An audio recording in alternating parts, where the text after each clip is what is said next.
have a mind that is open to everything and attached to nothing. One of the central principles of my life is that no one knows enough to be a pessimist about anything. And that each and every one of us, when we close our mind to what is possible for us or what is possible for humanity, closes off the genius that resides and lives in each and every one of us. Having an open mind doesn't necessarily mean finding fault with all of the things that you've been taught by others. It means opening yourself up to the potentiality and the possibility that anything and everything is possible.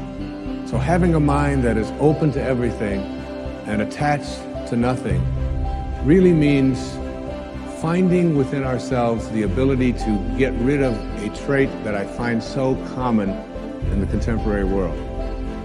Do you know that most people that I meet spend their lives looking for occasions to be offended?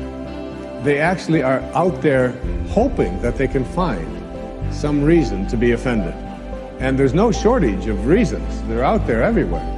The way this person dressed, what this person said, they turn on their TV, they hear the news, they're offended by this. Someone used language that they didn't like, someone doesn't share the same customs that you, and people all day long. In fact, if you keep track tomorrow, you will find probably 100 reasons that you can go around being offended.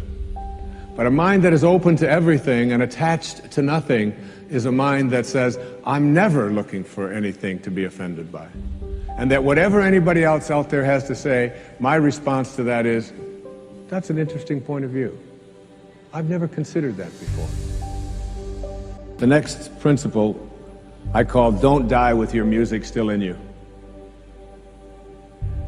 And who better to quote than Thoreau when he talked about some of us hear a different drummer, and we must march to the music that we hear. But all of you have some music playing. And all of you have a heroic mission. There's no accidents in this universe. We all show up here with a purpose. There's an intelligence that is a part of everything and everyone, and all of us are connected to it. And too many of us are afraid to listen to that music and march to it. You out there, I know you have a book you wanted to write. I know there's a composition you wanted to compose. I know there's a song you want to sing someplace. Maybe you want to raise horses out in Montana. Or maybe you want to open up an ice cream shop on Cape Cod. Who knows what it may be. Maybe you just want to travel and see the world. Maybe you want to go into a relationship with someone but you've been afraid to, but your heart says it's the right thing to do. All of us feel something. And in Leo Tolstoy's famous novel, The Death of Ivan Ilyich, he asks this question that would be terrifying to me. He says, as he has his accountant from Moscow lying on his deathbed, contemplating the horror of this question, what if my whole life has been wrong? I've known what my music is. It's playing right now.